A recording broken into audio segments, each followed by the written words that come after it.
So, all right, for those of you are just here tonight or you're listening on a recording here, welcome aboard. I have a special guest tonight. Super excited to have this one and only my brother, Patrick Precourt, who is not only my brother, but he's also, I consider, my best friend and also a mentor.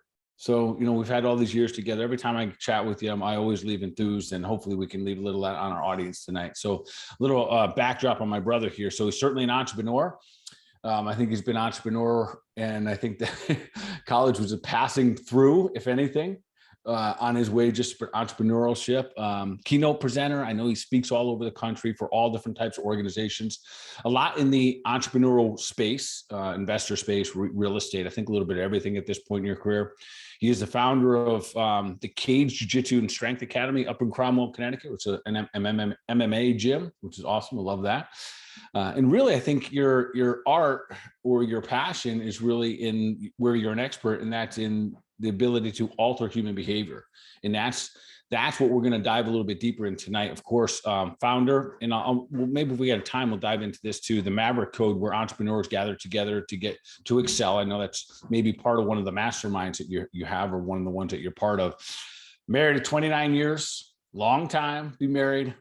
I have the fortunate opportunity to know Patrick's wife, Tracy, who's an amazing human being. She's awesome. And then he has 3 amazing kids, which I can attest for. They're absolutely amazing. Recently, I lured one of them down here to the great part of Florida to be part of our crew. And if all goes well, she will go back home just to pick up some more clothes and belongings and come back down and lure the rest of the family to live here in Florida. So that's my intro for you, Pat. So welcome aboard. Thanks for being here tonight. Yeah, awesome. Great intro. You left out one of the most important parts, because people are wondering, like, who's the older one? Now, I get it. I look younger, okay? But I am actually 2 years older. I just want everybody to know that going into this. But no, thank you for that great intro. That was awesome. And I'm excited, Bart, to blend a little of your expertise in peak performance in the body, right, with a little what I do, which is peak performance in the behavior, and kind of see how those two combine. It's really good. This ought to be a good time. Yeah, I agree. It's in my world, it's probably the biggest roadblock in getting results. And that's if you're a healthcare provider, ultimately everything's about results, no matter what your modality is. Our goal is to help our patients get better. And I think myself and some of the listeners that are practitioners listening tonight, we run into roadblocks, and it's not a lack of our knowledge. It's not a lack of our techniques or our protocols or modalities, whatever they may be. It's often the roadblock of the individual's mentality, their mindsets. And that is definitely something I want to tap into a little bit tonight. And over the years, I've put a huge emphasis in my career in trying to master the art of communication.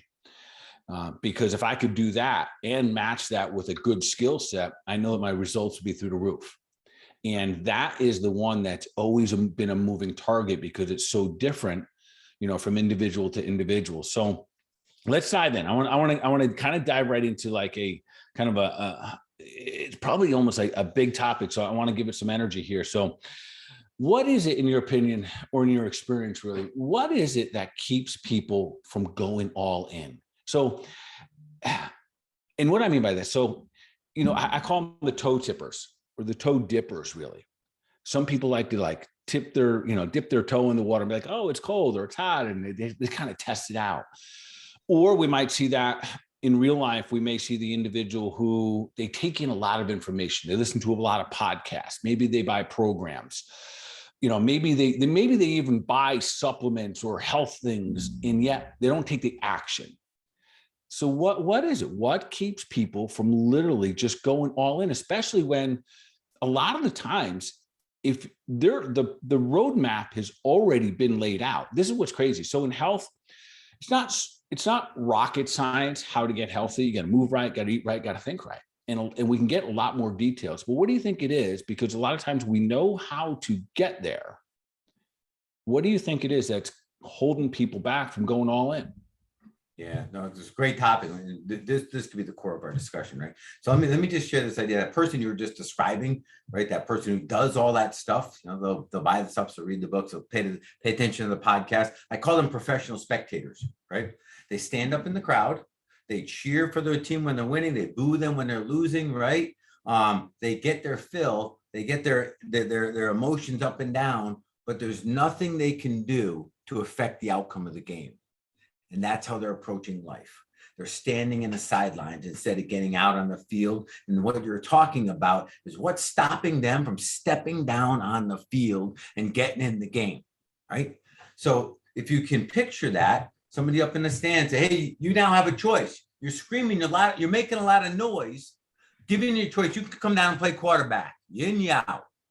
Most just would walk away in a heartbeat. They'd crumble under that, even that proposition, right? And it's because of the risk of loss and pain. So let's bring in a couple thoughts here, right? Number one, when you say what stops them from going all in, it's fear. And you say, well, fear of what? Fear of that. All fear is rooted in just one thing, not knowing. It's the fear of the unknown. And in our mind, right, we automatically were predisposed to say, if things are going to change goes from good to worse, which means there's going to be bad things out in front of us. We never say, hey, what if I do this thing? It's going to be a challenge. It's going to be difficult. And what if I do it? And what if I succeed? We don't ask that question. We ask the question, man, what if I do this and I fail? What if I lose? What if I get judged? What if things don't work out my way? And we start stacking the cards against ourselves. Does that make sense? Yeah, it makes perfect sense, because I see it all the time. So do you think it's an actual conversation that happens in their brain that they're saying, well, what if I fail? Or do you think it's just so ingrained? Or do you think it's actually human nature maybe to lean into the potential of some negativity? You can say it's human nature, but it's taught human nature. And here's proof of it, right? You learned how to ride a bike, didn't you? True. Now, before I say this, let me share a very simple formula that I use, and it makes sense for everybody, right? And it's called my results formula. Your knowledge base, your capacity, plus your execution equals your results. Nothing else. So when you're variables to work with, either you need more knowledge or expertise, or you need more action, right? Behavior. And guess what? It's not your knowledge. You can take a tremendous amount of knowledge with a little bit of action and get tiny little results, or a tiny bit of knowledge with massive action and get massive results. So now put that aside for a second. Let's come back to the bike. All of us learned how to ride a bike. Well, I'm assuming we all did. Now, let me ask you a question though. That formula of knowledge or expertise, capacity plus action, consistent behavior equals results. At, let's say, 5 years old, when you learn how to ride a bike, did you know anything about physics, gravity, momentum, balance, speed, steering, any of that stuff? And the answer was no.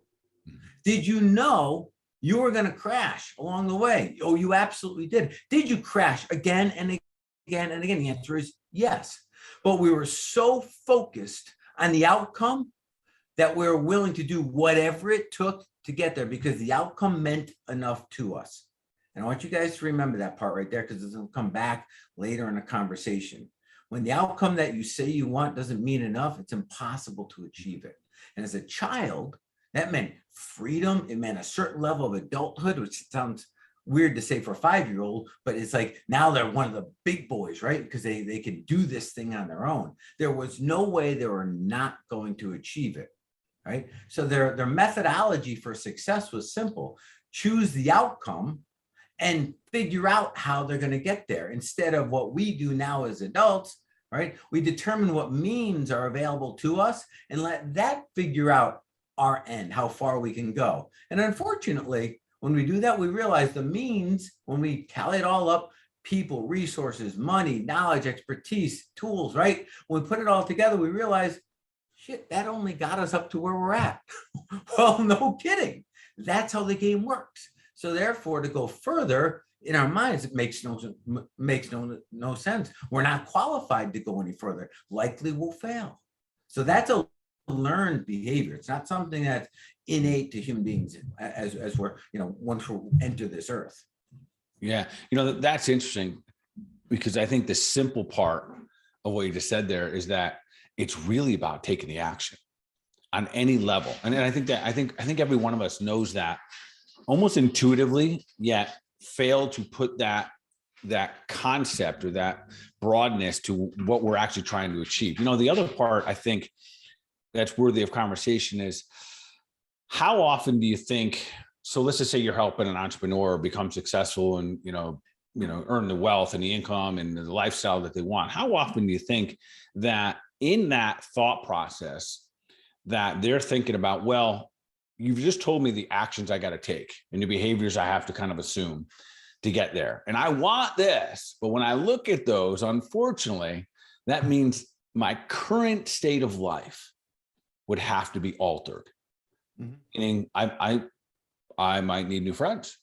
Like if in health world, if every night means Friday night, beer and pizza, and Saturday means, cocktails or whatever, and all of a sudden you decide that as a result of you wanting to be healthy, you might not drink or eat that way anymore, you might have to alter some of these things. Do you think that we're going deep enough with our conversations or our goal setting, if you want to call it, that, that inner conversation that happens? Are we being honest with ourselves enough? Or do you think it's just one of these things, we see something on Instagram and we see someone that's ripped, or we see someone with a fancy car and we're like, that's what I want. And we have no consciousness about how and what it takes here. Do you think people are diving in deep enough to the what and why of what they want in their lives? Yeah, so there's a few different questions in there, but let's just start with the simple one and the word goals, right? Goals are good for measuring. They're good for checking progress. They're good to make sure that what we're doing is working. They're not a good driver to get us to do the hard work. There's something that's got to be bigger than it. So the goals, right, which everybody should have goals, they should be subordinate to a greater vision. And a greater vision really is, what if you told me a goal, the first question I ask you, well, what is the result of that result? What is the result of achieving peak health and performance? What's the result of you having an amazing amount of energy every single day as a result of your health? What's the result of you looking in the mirror? How does that change that relationship with you when you're 20 pounds lighter in the morning, right? What is the result of the result?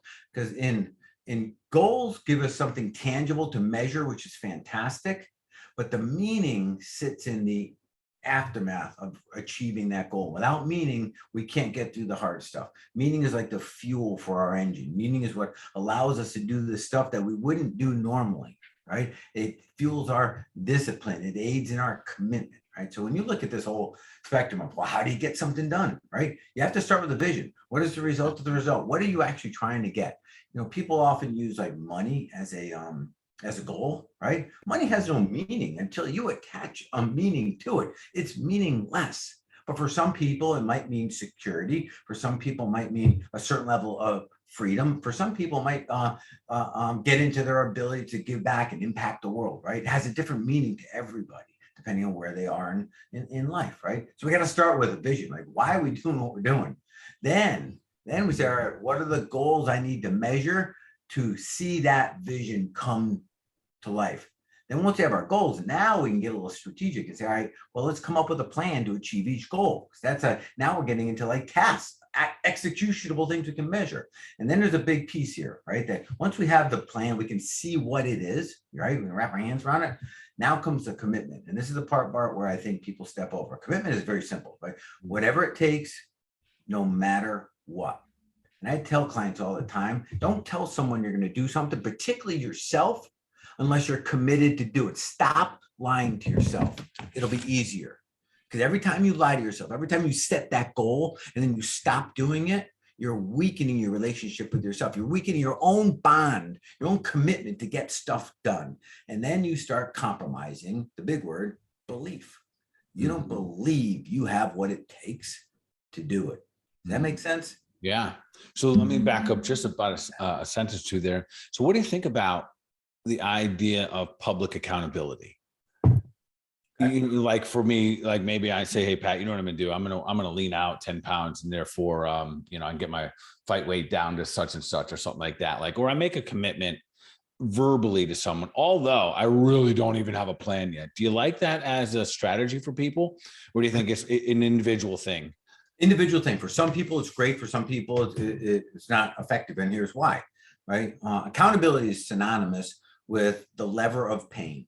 Okay. So when you talk about accountability, who's not a good accountability partner? A spouse, because they're not willing to apply enough pain on you, right? A good friend or a buddy of yours who you're being their accountability. So you guys could talk each other out of hurting each other, right? So that doesn't work too well, right? The higher the lever of pain, the greater level of accountability. Okay. So for instance, Bart, if you had a client and you guys are on, say, a 30-day plan together, right? And they had to do something every single day. But before you started, they wrote you $35,000 checks that just sat in your office. And every day they didn't do what they said, you just deposited another check. I like where this is going. A certain level of pain that we're applying to the equation. Greater the pain, higher level of the accountability, the more likely we'll get you to do things that you won't do on your own. And that's the whole reason why we have accountability, you know? Yeah. And obviously I think we're both in the same, belief and experience that coaching, mentors, and you'll see a lot of people, the most successful people, Michael Jordan or anybody, typically are using some level of a coach or a mentor or a group or mastermind for that accountability. So let's kind of take it even back a little bit farther there. Do you think that when people are going after their goal, that the first sign of pain, I guess this is really a conversation about pain at this point. So do you think people are embracing the need for pain? And I'm going to give some examples in just a moment about how it's needed in health. But do you think people embrace it or really even understand the value of having pain? Yeah, so the flat out unequivocal answer to that is absolutely not. It's a big fat no, but it goes worse than that, right? So let's appreciate that there's different types of pain, right? There's physical pain, mental pain, emotional pain, right? They all have to get addressed slightly different, right? But let's talk about like normal everyday pressures of life that apply different levels of pain. So before I answer that, let me just share this like little kind of construct in human behavior, right? Because it drives everything we do, even down to that accountability part we're talking about, right? When picture a scale, okay? And on the left here, right, is the pain of staying the same. And on the right, it's the pain of change or the perceived pain of change, right? When the weight of change is greater than the weight or the pain of staying the same, we'll just stay the same. Be like this, we're not gonna move, right? But when the pain of staying the same finally gets heavier than the perceived pain of change, we'll do something about it. Always. This is not sometimes or occasional. Human behavior is ruthlessly predictable, programmable like robots, right? Now here's the flaw, and this is where we hose ourselves quite a bit, right? Start with the pain of change, the perception of change, the unknown we talked about. When we got to do something different or try something new, immediately our mind goes from change, good, to worse, right? What if I fail? What if I lose? What if they judge me? All of these what ifs come up and we artificially weigh up the scale of change. So now we have the perceived pain of change is super heavy. So naturally it's easier to stay the same, right? Your idea, well, if I keep going out with the same buddies, I'm going to keep drinking every weekend and I'm never going to lose weight and all this kind of stuff. But if I stop drinking, I'll have no friends. I'll be boring. I don't have a personality until I start drinking, right? That's all made up environment right there. That's all the mind just running wild. And because of that, then the pain of changing, of losing friends and not being sociable, not having a good time is too heavy. Guess what? You're going to keep drinking, right? So that part doesn't change. So just appreciate the scale. Now we make it even worse. Pain. We're brought up, raised in this world, right? Taught that pain is bad. We have a negative connotation, negative association to pain. Now add that to Western medicine and the methodologies of Western medicine. Immediate upon pain, our first move is to anesthetize it, make it go away. Instead of, right, stop, pause.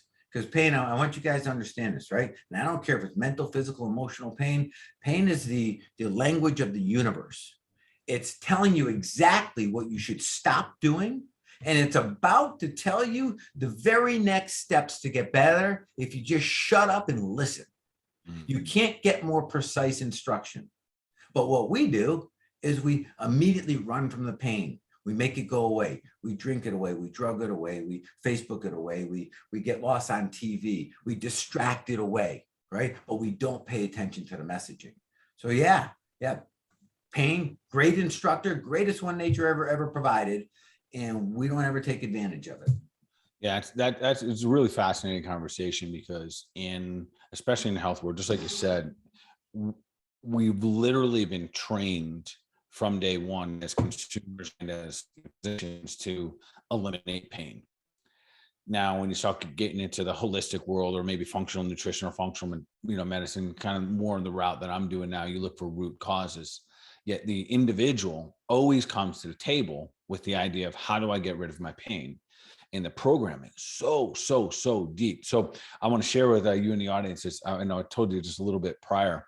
I recently got this incredible new technology in the office. It's called sound wave therapy. Fantastic. So imagine for a moment that this is the way that a submarine sends out a message, like a sonar, vroom, vroom, vroom.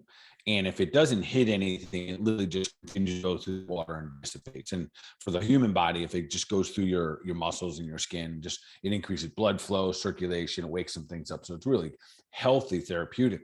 But in the event it hits abnormal tissue, scar tissue, old breaks, or whatever it may be, it bounces off and it keeps plowing into it. And the goal, you just keep pumping in those sound waves, and then it literally starts to remodel or break it down.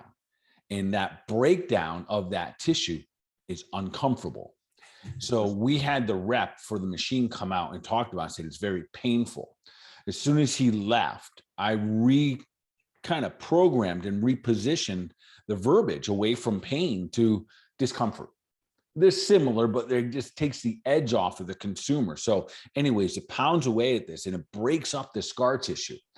And the reality is the more discomfort you can tolerate, and this is fascinating, the faster and more complete the healing. Because literally, if you can handle more sound waves, it breaks it up. And it's unbelievable. I shared with you what it's done for my shoulders. I would get done one round of sparring, like 3 rounds, and my arms would be almost useless for a couple of days. I'd get up, I wouldn't be able to open up my juice bottle. And that would be 3 days of numbness. And then someone came in, they were demoing this machine on me, and I had them come back, for a couple of weeks at a time. And now my shoulders, no discomfort anyways, but I had to endure massive pain. And because what's fascinating about the machine is that the moment you took it away, and I think this reflects a lot of life, the moment they took it's like a little ultrasound waver, and it's called sound wave therapy, or some people call it shockwave therapy. Once you pull the machine off, the pain stops, and you got to choose to go back into it again, or choose to sign up for and pay for another appointment, which is really fascinating, because exactly what we're talking about here is that whether it's your health, your wealth, your relationships, it really doesn't matter. If all you want is what you have, cool. I say cool, but you're only going to get diminished returns from the moment you stop moving forward. Whatever you got is going to be lesser the next day. And to move forward, there's a lot of situations where, again, we see in front of us what we're looking for, but we know there's going to be a little pain to get there. So that position of pain. So let's kind of make it real terminology. Let's just say you have a client. I know you work with a lot of entrepreneurs, and nothing wrong against it, but a lot of them want to have more money.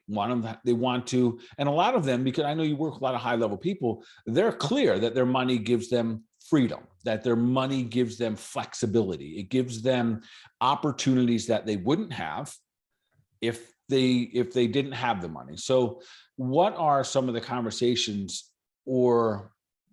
so we know we have the goals. What are some of the conversations about wanting that instead of just a goal, but the other things that, like the freedom and the flexibilities?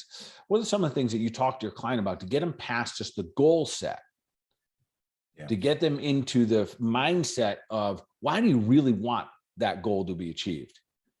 Yeah. So before we get there, let me just bring up because it's a big part of the conversation, the word failure, right? Failure is another one of those words that just has gotten a bad rap, right? And from grade school on up, when we get F's on a document, on a test for doing bad, we learn that failing is bad, right? When in fact, again, failing is one of the fastest ways to succeed. right? If we can just change our terminology, our knowledge, our expertise around it. But we can't fail without taking the action. So an analogy I use, Bart, and you'll get this 1,000 times over all the time on this failing thing goes like this, right? I use the jiu-jitsu world and the idea that if you have a practitioner, but he doesn't really practice, he studies. He studies the best in the world, the highest level black belts in the world, watches every video, memorizes step-by-step an arm bar, right? Memorizes a Kimura, memorizes could teach it step-by-step, okay? So we give him an entire year of training, that type of training. That's one guy. He's going to enter the mat to compete against another white belt who's been on the mat for, we'll say, 2 weeks, 4 days each week, 2 weeks, so 8 training sessions, okay? The guy, as you know, Patrick, who's brand new to jiu-jitsu 8 weeks ago, competes against this 1 year, right, person who's been studying ruthlessly, full-time job, jiu-jitsu, right? They come together. Who wins that match almost immediately? The practitioner of 8 weeks, every single time. The action taker. Yes, and here's why. Information does not become an education without an application of the experience. That's where we learn, through experience. Doesn't matter if we win or lose during the experience, just like in jiu-jitsu or MMA, doesn't matter if you win or lose, the lessons are mastered during those periods of time. And I'll tell you, I learn a lot more getting submitted than I do when I submit someone. That's true. And that is life right there. So in the middle here is what we call a discovery process that we're so fearful of. We're so afraid to go out and discover because we have this connection with failing. We put meaning and a title around it. If it doesn't work out as planned, it's a failure. When really the truth is we'll learn more from that experience than we will if it actually worked out. Because oftentimes we'll do something, we'll succeed, and we'll have no idea why it worked. But man, when it doesn't succeed, when we fail, we know exactly what we did wrong. We now know exactly what to do differently next time around. Does that part all kind of make sense right there? Yeah. What I'm hearing you say is that if we have to basically plug up the holes of uncertainty. And you have to experience in order to learn. Yeah, there's no other way. This is what I find. People are waiting back for that next bit of information, that next bit of knowledge or expertise so they can go all in. But that's no different than, and I'm sure you've done this, but it's like you go out at night, you use your GPS to get to some event, and a couple hours later you go leave the event and you have no idea whether to go left or right out of the parking lot because you weren't paying attention. You're following GPS, right? So you're like, no big deal. I'll put go home in my GPS, and you're sitting there and you're waiting for the satellite gods to tell you which way to go. You're like, little help here. Yeah. Truth is, the information we need in that moment cannot be revealed until we take the next step. We got to start driving. Doesn't matter if we drive left or right, we'll still get the exact proper information to get us home in the shortest way possible. And that would not be available to us until we took the first action. So essentially, a little shout out to all the people out there going ready, fire, aim. Yeah. Yeah. And we joke about that in my office all the time. My staff, which is best in the world, they laugh at me all the time because they think that that's how I operate my entire life. That I pretty much ready, I fire, then I start to aim, and then we'll make targets. And sometimes when you have an amazing crew around you, it's very beneficial to be able to take a lot of action and then figure it out real fast. Mm-hmm. And I think in the entrepreneurial world, that's probably one of the keys to success. The faster that you have the experience, failure or success, doesn't even matter. The quicker you can then go, put this into the playbook and go, this is what it takes. And this is how we're going to move forward here. So let's something you mentioned there a little while ago about, taking action. Unfortunately, I think the scary thing is that especially in healthcare, that like the scare tactics, they work. And let me be clear on those. So I think there's a lot of scare tactics that we saw the last couple of years, and just that works. And we'll talk about that in just a moment, because that can leave, I think, sometimes permanent and tilt changed blueprints in the brain and how to respond to the next thing. And that's going to be PTSD. There's an emotional attachment to triggers, 100%. Yeah. But before we even get there, and I think that is a real big topic that I want to address, because I think everyone's experiencing or starting to observe, here we go again, we're gonna have an election year, and there's gonna be a lot more stuff out there, fears and pointing fingers. But in the health world, what's scary is that, and especially, I'm in practice for 25 years, I can almost predict who's going to have to be scared the most. And the scare is it's not funny, because it usually means heart attack. It usually means, emergency room type visits. It means life altering health diagnoses before action is taken. And I'm guessing that in the entrepreneurial world, do you see similar things? Do you see people that really need to suffer and really need to fail prior to them starting to gain some experiences and gain the action or take the action steps? Yeah. So I don't know that the word is suffer, but they need an emotional impact to change what's happening, So let's just take a step back in this one little place for a moment, right? Let's appreciate that we're all creatures of habit, right? We're predisposed to do the same thing tomorrow that we did yesterday. Our mind is filled with triggers, and triggers isn't a bad word. It's just, association with little bits of information. Our mind puts together a quick puzzle, so we don't have to think about it, and makes a decision based on what we've decided on those pieces in the past. So it's not even brought into our consciousness. So now, and this is somewhat of a subjective number, but somewhere between about 65 and 85% of every decision we make every single day is made out of the subconscious, just repetition. And if that's so, then how is it that we can instigate change? If most of our decisions are happening at a subconscious level, which they are, without our conscious involvement. And then when an event like what you talked about happens, right? Say a heart attack, a near-death experience, yeah, things will change in a moment, because there's such an emotional imprint at that time. So follow me on this, right? Let's talk about memory for a second, right? Memory is recorded in the code of emotion. And the stronger the emotion, the more impactful the memory. It's no different than like, hey, what did you do last Tuesday at 3:00? Well, there's nothing emotionally impactful. You have no idea unless you go back and look at your calendar. But there's events in your life that you can go back many, many, many years and know exactly what you did because of the emotional engagement during those events. And this is the root of habit creation as well. If you want to condense the time to create a new habit, increase the emotional involvement during the exercise, during the training of that new behavior, right? So that aside, you look at a near-death experience, there's such a high level of emotional impact, it can change that person forever in a moment, which effectively means it changed their habits now. Yeah. People say it takes 21 days, 60 days, 120 days. How about in a moment, our habits can change, can alter our behavior for life, because it made such an imprint on our subconscious. Does that make sense? Yeah, it makes me think of something when we were growing up. Just down the road of us, I just could leave his first name. His name was Tony. It was one of the dads in the neighborhood, and he had a heart attack.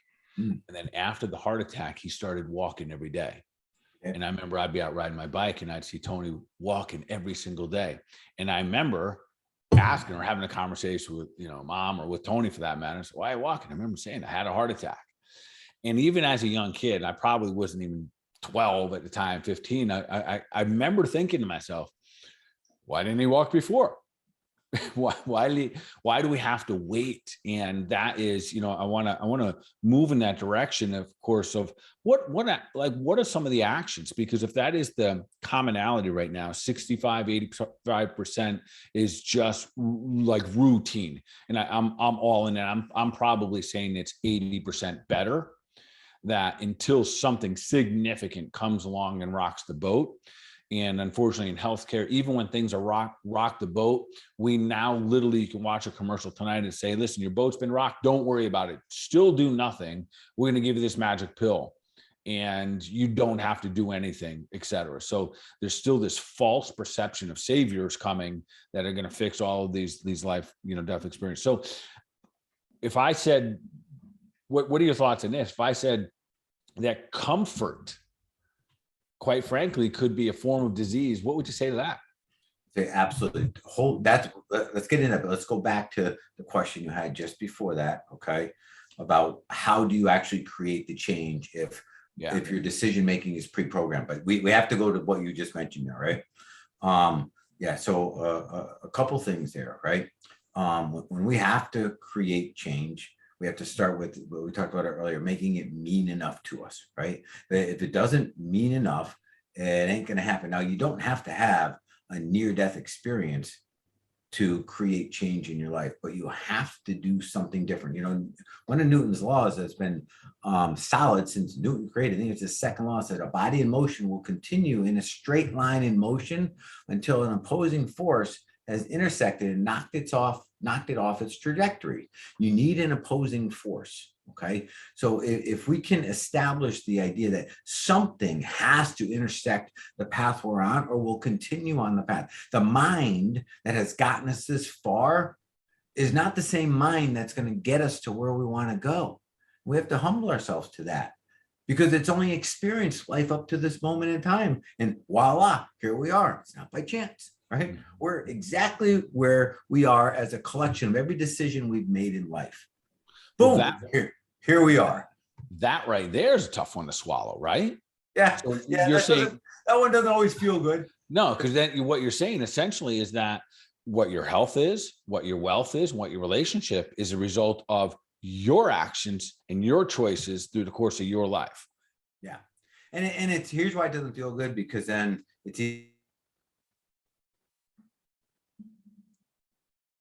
time out. This is not about blaming or shaming or anything like that. It's really empowering, right? Because does it really matter at the end of the day? Does it really matter what puts you exactly where you are? If I said, you know what, you have complete control to do something about it by changing, making different decisions. So does it even matter? So let's not argue like the point that's insignificant here. Let's appreciate the point that matters. And that's that your future decisions are going to determine your future. It's just how it works out, right? Now, some people see this as a little fluffy, but I want to kind of talk a little bit about the mechanics of it, right?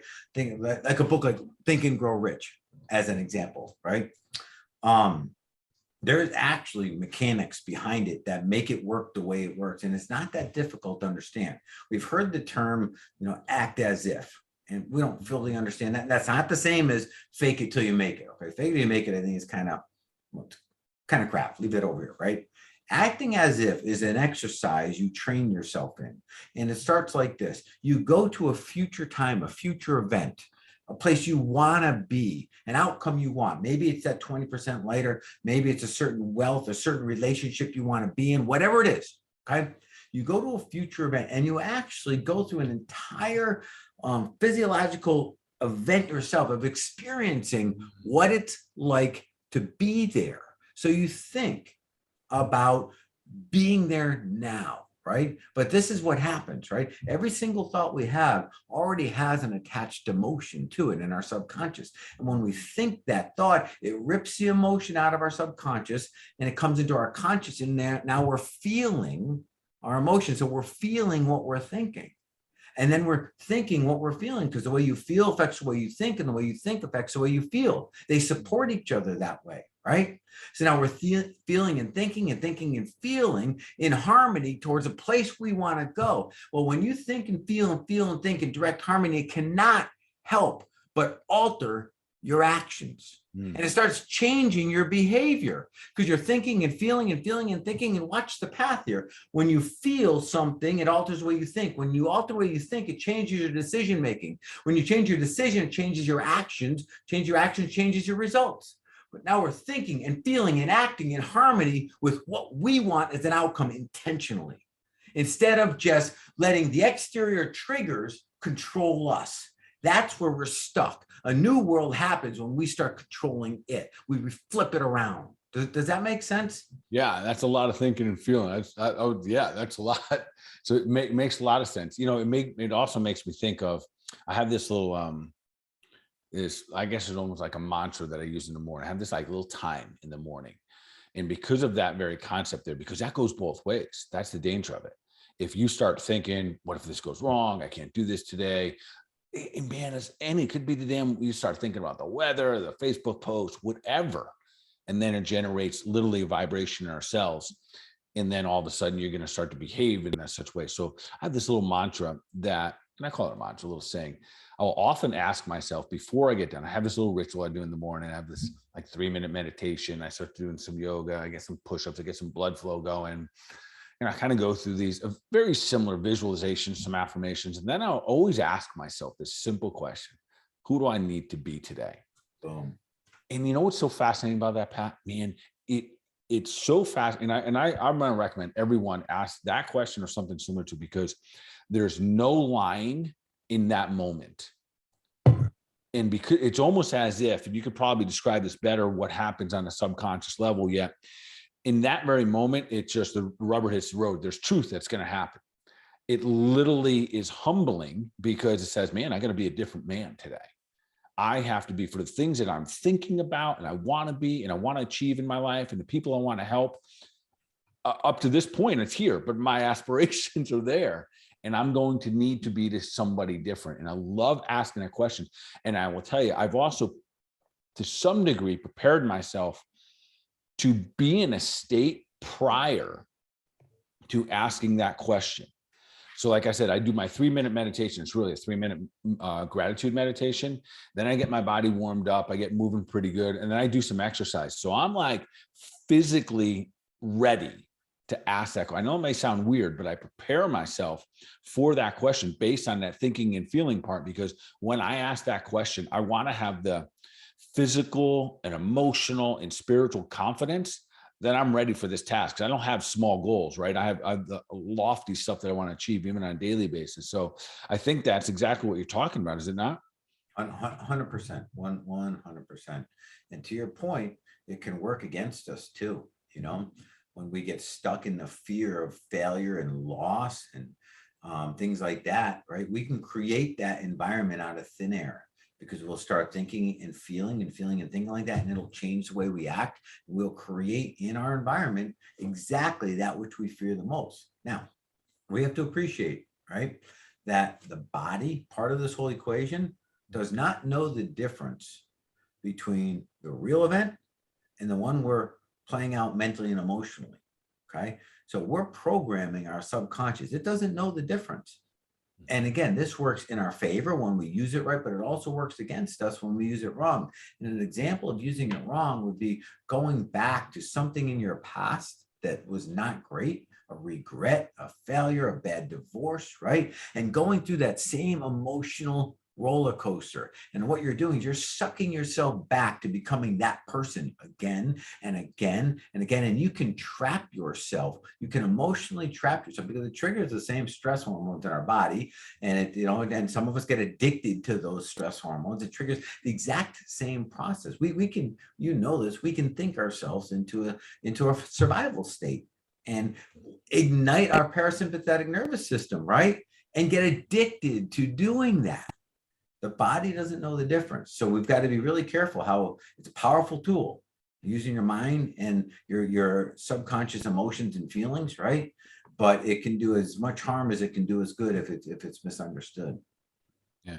And I think, for our listeners here, that there's nothing wrong if you have like those thoughts. I think they're common. Like you're thinking, and like you're just not having a good morning. At the same time, I think the beauty is that acknowledging them and saying, yeah, I caught you. I got you. And then addressing what you can to move yourself forward. I'm guessing you work with some high level entrepreneurs and very successful, high achievers. Every day is not a great day for them, right? Oh, no. Actually, sometimes I'm like, how the hell did you get so far? Because they spend so much time stressed out about things, right? And in a state of worry, which is so counterproductive to being productive, and worry is anchored in a future event that you're making up in your mind that does not exist. It ain't real. And you're making it up anyways and stressing the crap out of yourself in the moment. And that's how I talk to them. So why are you creating treason against your own damn mission right now? Right?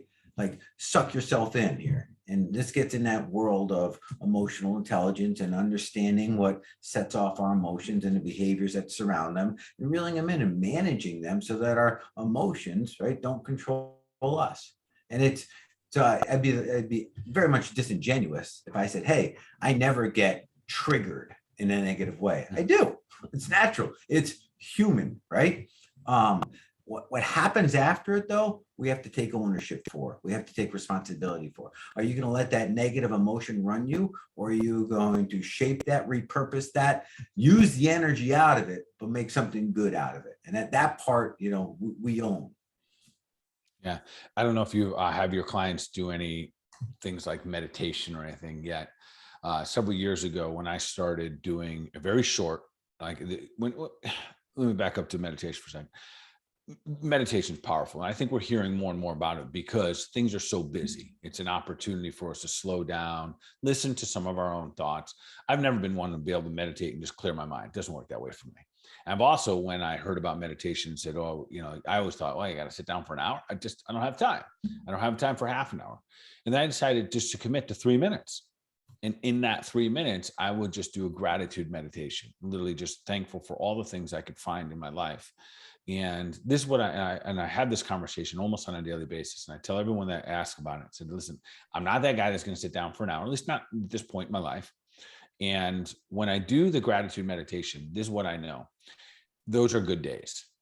And the ones that I don't, and it's because I start my day off that way, I think, that I move that momentum, that Newton's law, like I get the momentum going, and momentum is huge. Once you get something in rolling, it's so powerful. And that's, for all the listeners, no matter what your goal is, just stop dipping your toe in, jump in the water, get some momentum going, like just start to roll, like get things flowing here. And then the days I don't do it, and I would say 5 or 6 days out of a week, I get that little ritual in. A couple of days I don't, for one reason or another. And those days, I said, they're not going to be bad days automatically, but I say they're flip a coin days. They're the days that maybe driving down the road, the traffic bothers me. But prior, probably not, because my mind's moving in a direction that serves me and serves this ultimate goal here. All right. So if you want to share anything of that, then I want to dive into probably a bigger topic here. Yeah, so I'm 100% with you on the meditation. And the one thing I will share is this, right? To your point, right? Your modality of choice for meditation, make it yours. Don't worry about what anybody else is doing. To me, meditation is nothing more than, it's almost like I picture a capsule around myself and nothing else in the world exists but me in the here and now. And sometimes nothing comes out of it. Sometimes certain things do. I have no expectations into it. That's how I do it, It works best for me if it's on the tail end of physical activity, because it quiets my mind, Yeah, interesting. I think that's a great point. And often I'll just insert the word quiet time instead of just meditation, because meditation sometimes has a connotation that goes with it. Right. All right. So let's dive into this topic, because this is kind of important. Then I also want to make sure that you leave our audience with some actionable steps here. So what's your observation looking back over the last 2 years with the big C? As a society, let's just talk about our country. Have we learned anything? I'm going to throw a bunch of questions. You can just try to answer them all. Have we learned anything collectively that's beneficial? Are we stronger mentally? Or do you think that we're moving in a direction where out of mind, out of sight, and we're going to have to repeat our lessons? Yeah. So, I'm not an optimist. I'm not a pessimist. I'm a realist with a lean towards winning, right? That's just how I approach life, right? That I just see things, and I'll share my genuine response to that is, I don't think society has learned, and I don't think they've learned because they've not been taught the real lessons. We politicized a health issue and made it more about politics than health, and it goes to absolutely 100%. Even our guidance around it was around politics and not health. And we never addressed the causation. Yes, no doubt, the big C was real, wasn't fake, and it did absolutely affect certain people. But, from your perspective, and I think my perspective, and I think yours as well, what it did is it highlighted a certain level of of how healthy or unhealthy our country is at large, right? So instead of addressing that, we're 2 years into this. Instead of looking at a protocol to protect us against something that we can't see, smell, taste, right? To protect us against that, a health protocol to protect us against the invisible. Instead, we went down a different path. So I think there's been lessons learned. I think most of them are the wrong lessons. And the greatest opportunities were passed right over for reasons unknown. That's my personal opinion. Yeah, I think I kind of share that same opinion, where I think it exposed us. And I think, again, there was a virus, right? And the thing, whatever. But I think it exposed the vulnerability of our country. And during these last 2 years, what's interesting, like the the grassroots of health, there was definitely some conformity in terms of, like, say, vitamins to take. I'm just throw them out there: vitamin C, D, and zinc. Those were common. Like, everyone just kind of agreed on that. It's about the only thing everyone agreed on. Everyone just take. No one argued it, right? No one argued it, correct. And during that, which really fascinating, I was very impressed and pleased to see how many people, even the ones that weren't taking vitamins, were now taking C, D, and zinc. And then all of a sudden, now I would say that maybe 75% of the people, that I think it was almost that high, the amount of people that were taking those. And then now it's probably down to 5%. So unfortunately, I think the exposure didn't necessarily give us enough lessons. Yet I do think the ones that have learned really big life lessons, which I think is fantastic. All right, so we're getting tight on time here. So let map out for listeners here, what are some real actionable steps that, if they wanted to start to kind of remold or reprogram some of their habits in their mind, so what are some of the things that you suggest that they could start doing literally tonight? Okay, good. So one, they got to figure out what behaviors they need to change in order to produce the results that they want. So remember that formula, right? Your knowledge, your expertise, your capacity, plus your consistent behavior equals your results. So let's assume we want a different result. And I keep it simple, Bart: health, wealth, relationships, and impact. I use those 4 buckets, right? So I'd start off saying, just pick one. Don't try to change your life, because we're predisposed to resist change to begin with. Don't. It's like this. If I said, hey, you got to fight 5 guys in the cage, 5 guys you got to fight. No matter what, you got to fight 5. But you can choose to fight them one at a time or all at once. What are you going to do, right? It's no different. Don't try to change everything at once, right? Many of us have made a practice of making commitments to ourselves that we did not uphold. So part of this process is earning back the right to believe in ourselves. And we didn't bring up the word believe, so we're going to talk about that here for a second, right? 100% unequivocally, we can't achieve something if we don't believe in the end result. If we don't believe that we're the person to do it, it's impossible to achieve it. Impossible. There's nothing, anything, or anyone else can do if we don't believe we can do it. So I'll give you an example of this, right? There was a guy who came into our gym. It had to be 2-3 years ago now, and he wanted to run a 5K, but he's like 330, 340 pounds. So like maybe 40 years old, but hadn't done anything since high school, but it was his wife's charity, wanted to be there, supported 6 months to do it, run a 5K, right? And our trainers really couldn't get anywhere with him, right? So I went and had a conversation with him, and the conversation was kind of simple. And I got to the magical question, and this is where we got to be honest with ourselves, right? I asked him, what do you want to do when I run a 5K? What have you tried? And you hear, I've tried absolutely everything and nothing's worked, right? You hear that, right? Okay, good. I'm glad you're being honest with me. I said, all right, so how much time do we have? 6 months. Good. Okay. I got to ask you a question, and you got to just give me a straight up honest answer and just spit it right out. Do you believe you can run a 5K in 6 months? No. Immediately came out. I said, perfect. And thank you for being honest. It has nothing to do with our workout, our training, our guide, or anything like that. It has to do with your belief system, it's your core belief system. So this is what I want to do. And you got to trust me a little. I'll get you to run a 5K. I promise you that. But I don't want you to focus on what I want you to focus on right now is one thing. Can you commit, go back to the C word, can you commit to walking 1 mile a day for the next 5 days? Yes or no? I said, absolutely. I said, 100. I don't care if you cut your legs off accidentally. You've got to do. It's so important. It's not even the mile. It's doing what you say you're going to do. So watch the process here, right? So come Wednesday, we're having conversations. He's excited, Pat, this is easy. I'm like, I know, I get it. Come Thursday, when he can see that next milestone that he's going to be completing in 5 days, he's looking at next week already. And what we're doing, and he doesn't know this, he thinks I'm building him up in his fitness challenge. I'm building up his confidence in himself. I'm building up his self-esteem, his ability to believe that he is the man to pull this off. And he did it. It was slow, right? No, we didn't have timelines as to how long it took him to run a 5K, but he ran a 5K. And he actually did it around 5 months, okay? But we built it up. And it goes like this. This is how our minds work, right?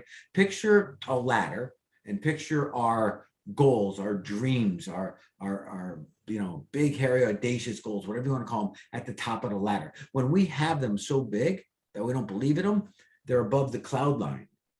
We can't see them, taste them, smell them. They mean nothing to us. So we don't have that meaning in it, that drive to do the next thing. Now, when we do it strategically, we look at a ladder. A ladder has rungs on it.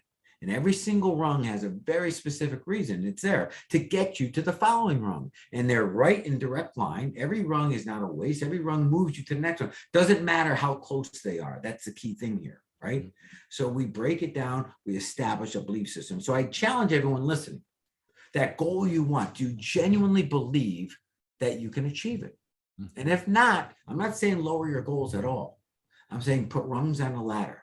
Smaller steps, earn the right to believe in your own handshake with yourself again, and start there. Part 2 is the meeting. Make sure whatever it is you want to do means something to you. You need that emotional energy. Meaning, when you look at an elephant and a rider on the elephant, the rider, right, is the critical thinking. The elephant is the emotion. Okay. And if you don't tap into your elephant, you ain't going nowhere. You need that juice to knock down barriers, walls, challenges, get through things you couldn't get through alone as just the rider, right? That's how these two pieces work together. So pick the vision of what you want, add meaning to it, and then make that commitment to it, right? And that commitment is no matter what, this is more important than eating or breathing even. This matters more than anything because it's going to dictate whether or not you can change your life. Right? And then, of course, we go on to the accountability part and things like that. But we got to organize that top tier of pieces first. Does that make sense? Yeah, 100%. I love that. And I'm glad you put that piece in there about the belief. That's oh man, I think about, I've been, like I said, I've been practicing for a minute here, and oftentimes I see people right in front of me that I know they don't believe they can make the changes because of those things. They said they've done it all. And I think so. That was a nice little gift I think you shared with all of us. A lot of practitioners that'll be watching this as well, man. So as expected, you absolutely deliver. So I appreciate you coming on here. So if people want to get in touch with you, or if they want to follow you, if you have content out there, how can they? What do they need to do if they want to listen to you? If they want to see you, do you have Facebook, Instagram? Do you have a website? Do you have a coaching program? How can people follow up? Yeah, so all of the above. And the easiest way just to plug in is if you go to patrickprecourt.com, there's a free ebook on there, and that gets you in the email loop, and you'll get most every email I send out is most all content. It's really cool. And then of course the social media channels, right? I'm easy to find. The only other Patrick Precourt on there is my son, and you should be able to figure out the difference between the two of us, right? So you should be okay there. But yeah, easy to find. Absolutely.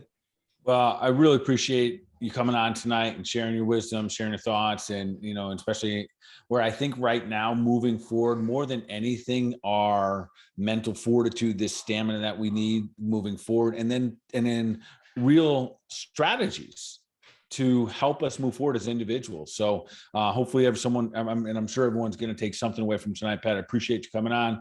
Appreciate you. Love you. And I'll look forward to doing this again. Yeah, 100%. Bart, I got to leave with one final word here, right? Please.